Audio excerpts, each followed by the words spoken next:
Right then guys, how are we all doing? Welcome back to a new video.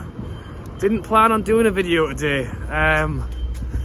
It's Monday. I've just been out to drop my car off at the garage. It's been making some weird and wonderful noises, which I've been told should be fine.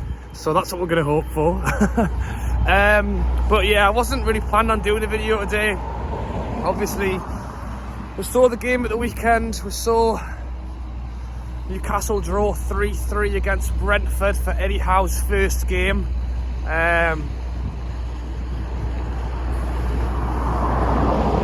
and bad. I think that's the only way I can put it, really. I mean, a lot of positives. In the words of Steve Bruce, a lot of positives to take from that game. I mean, we played really well at times. Joe Linton looked incredible. He finally took off his mask and revealed the Brazilian player that he is, and he really showed it. And that was one thing I spoke about quite a lot on the run up to the game.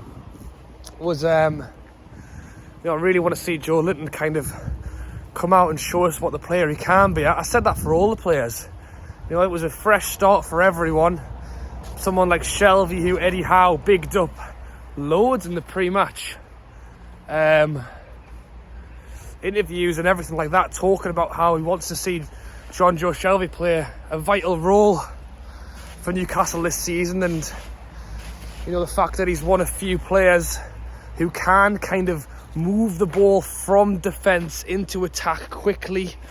One thing that John Joe Shelvey has been very slow doing is taking too many touches on the ball, retreating into the centre-back area to pick the ball up and then looks for the long ball. He played so much better in moving the ball at pace, quick touch, passed it on.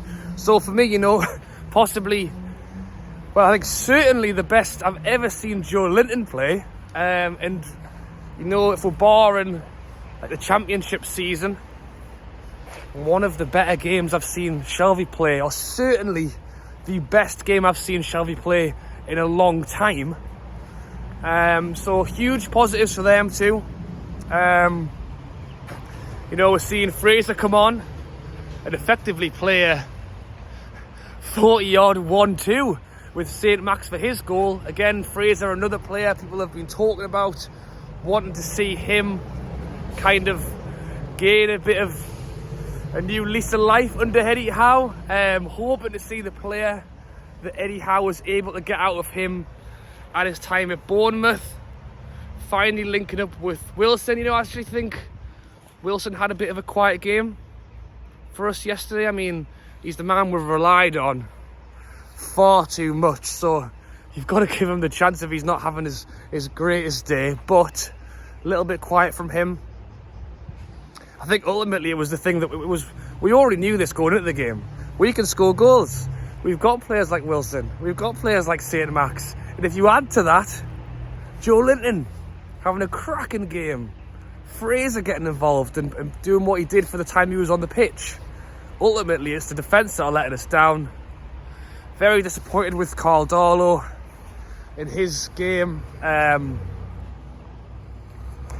said it, and I had a feeling it was going to be Darlow, just due to what Eddie Howe said in the pre-match interview, where he kind of went on to say, well, Dubravka has played a game now. He has gone and had some time away with international duty, but ultimately it's still a tough decision. When he starts talking like that, I'm thinking, well, it sounds like Darlow's going to be in net. What's the craziest thing is? Sorry, I'll have a sit down. Might as well have a sit down and do this.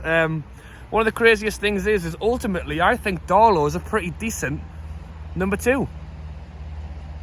As far as number two goalkeepers goes, if he's going to come on and play the odd game for us, then I'm relatively happy with that. But for a number one goalie, for me, it's got to be Dubravka. And again, we keep seeing this. Like, I don't know if it's when Dubravka gets injured and Darlow comes in, he looks all right. When Dubravka is back in and fit, and we pick Darlow ahead of him, he almost falls to pieces. And I don't know if it's because in Darlow's head all he's thinking is, oh God, if I make a mistake, then I'm going to lose my place. I don't know if it's that or what, but you could arguably say that all 3 of the goals were a Darlow error. I'm not going to say that, but I'm going to say at least the one where the shot came in 10 seconds after we scored and it's gone straight through him. And obviously the biggest talking point for us is that attacking wise we know we can score, and that's why I'm saying that you've got to take positives, and ultimately it was a very good performance. And if we play like that every game and we score 3 goals a game, we are going to win more than we're going to lose. If we score 3 goals a game, like, it's not often you score 3 goals and don't win. So you've got to take that into perspective. But ultimately, if you concede 3 goals every game, you're also going to struggle to win as well, which is again another big problem for us. Defensively, we look poor. I was one who I wanted to see Shaw come back. You know, he hasn't had the time with being on international duty, but I thought, you know what, the way we've played recently, he's got to come in. We went with Clark and Lascelles again. I still don't know why we're not giving Fernandez the time of day, because he can't be much worse than what we're playing with. I think the fullbacks were a problem. I think the fact that, you know what it was? It wasn't 5 at the back. It was 3 at the back with then, what, 3-4-3? So it wasn't 5 at the back. That 5 at the back was not the same structure as how we played under Bruce with a flat back 5. I understand that that's why we went with Murphy over Manquillo, because we wanted a slightly more attacking-minded player to play on that wing. But for me, I think Manquillo's been one of our better players this season. I think defensively he's definitely better than Murphy. And I would even argue say that attacking-wise, Manquillo's created a few good chances. I mean, he scored against Manchester United away. And then you look at the other side and Matt Ritchie, and again he's getting played out of position. And the problem is as well is that those back 3. I think that's possibly why Shaw did play, because I think he's probably the most confident out of our defenders to bring the ball out. But ultimately, you know, trying to link from the back to the front without a centre-back football and playing centre-back is going to be tough as well. Marking for their goals was terrible. I think that Dubravka and Darlow shot stopping wise, although Darlow's proved me wrong in the last game, I would say probably on or about same. I would still say Dubravka's better, but I would say shot stopping wise, Darlow's generally okay. But organisational wise, Dubravka's miles ahead. And I've got to think that if we put Dubravka back in goal, I think it would help our defence as well. You know, we're putting all the blame on the defence. And I think they do deserve it because it wasn't good enough. But I think having someone like Dubravka back in the sticks would make our organisation so much better. So yeah, I mean, let me know down below what you think. I think ultimately what's made it a tougher pill to swallow is if Norwich, Burnley, Watford had all lost and we picked up a 3 point in a 6-goal thriller, I will be pretty happy waking up this morning. I mean, ultimately, to see us play that much better is nice waking up this morning. But the thing that puts that little bit of a dampener on the situation is A, we still haven't won. You know, at the end of the day, when you're playing badly and you nick a win or whatever, then that's fair. But I thought we played well yesterday. If we play like that in our games and still aren't getting 3 points, that's what the worry is. Because you need to be picking up 3 points in the games you play well in. And if we aren't doing that, then how the hell are we ever going to get 3 points? You know, you can't play like that and still not get 3 points. So I would say the performance was good generally. Defensively, we weren't there yet. But let's be honest, Eddie Howe's had about 5 minutes in the job. And we've seen how much he's done already. Imagine how much he'll do with another week and another week after that. So you do have to give it a little bit of time still. I just think that because Norwich got a win, Watford beat Manchester United 4-1, or it was something like that.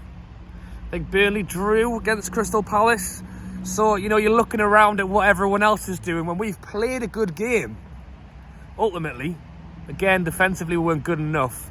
but we had more of the ball. We had more shots than we probably had with the rest of the games combined so far this season. So, you know, again, positives. But ultimately, we got 1 point when we should have had 3. Everyone else around us has done something as well, and now we're sat at the bottom, and we still haven't won. And now we're going to win Arsenal away. You know what it is, again, seen Arsenal lose 4-3 the game after us.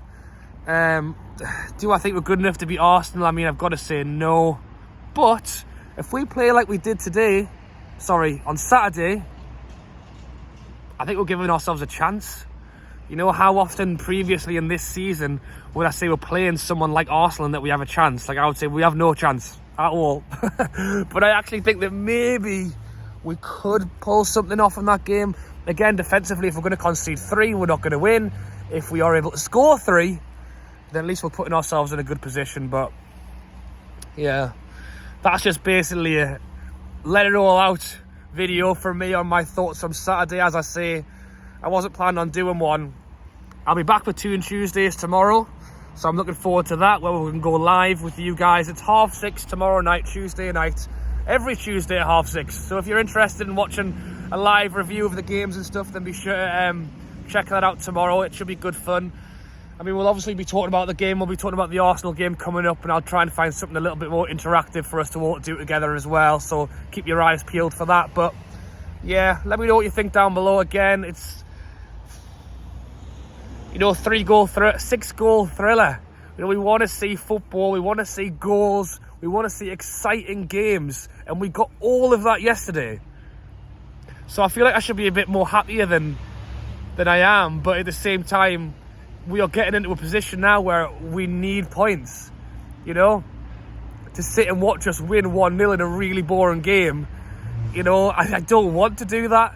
I had far much more fun yesterday watching goals galore. But ultimately as well, we need to win some matches. But as I say, there's positives there. I think we are 100% going in the right direction. Arsenal's going to be tough, but it's after that again. It's, you know, Norwich and Burnley. You know, that's when it's getting really serious. But yeah, let me know what you think down below.